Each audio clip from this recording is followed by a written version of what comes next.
So let me do an introduction to the victims of the Hawaiian sovereignty and syndicate campaign of domestic terrorism against us.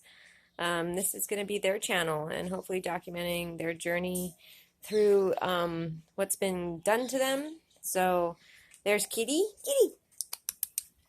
That's Kitty. Kitty. He's just so gorgeous. He's 19 years old. He's lived over half his life dealing with the syndicate sovereignty terrorizing him. He had his best friend, Sage, my chocolate lab, poisoned with rat poison and die. It was very traumatic for him. He actually would sit outside waiting for him to come, and I had a guy walk by that would walk this big Cane Corso off leash, and he would try to make friends with him. And the guy told me, you know, your cat keeps trying to come up to my dog. And I said, I know, he lost his best friend. And he said, yeah, that's not a good thing. And so apparently that dog wasn't super, we didn't want to be Kitty's friend. So, but Kitty, it was really hard. That was Kitty's best friend on this planet, more so than my other cat that they poisoned. But amazingly, he's made it through. I think whatever drug they gave him some sort of heart condition. But, you know, it's really hard to tell when a cat's old like this. I do think when we first moved back, they thought maybe they'd kill Kitty because they thought that would be fun and that would make me super sad. And, you know, it's all about hurting and destroying and causing suffering. That's organized crime for you. And so, and to make me move, you know. So... But it didn't work. I didn't move. Not then. So anyways, this is Kitty. He's out here enjoying his yard with all the leaves that need to be picked up. But there's Kitty. He gets to come out here. He's one of the main reasons I came back. That's because I wanted him to be able to have this again.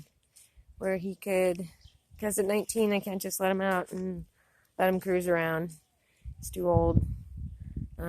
But he's had a good life with me. I found him in the park in Manoa.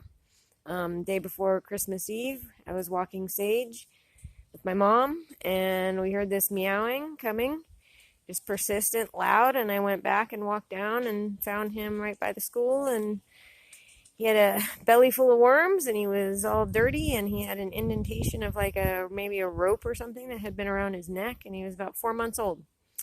And yeah, and he came home and immediately bonded with Sage, and they just became buddies, super buddies. And yeah, and then he got to know Yoda and Suela, and he became part of the family.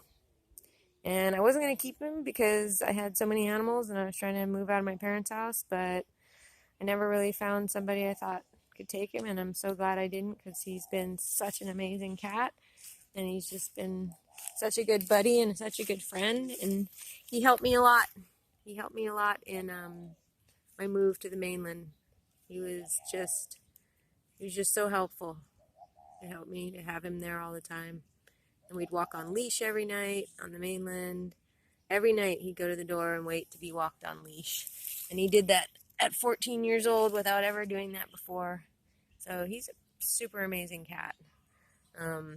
They don't do that now because of the syndicate and sovereignty, because they like to drive by every time I take him out, so it's just not fun, and so I don't want to risk it. Plus, I don't want them tromping around in my house while I'm outside and terrorizing my two dogs.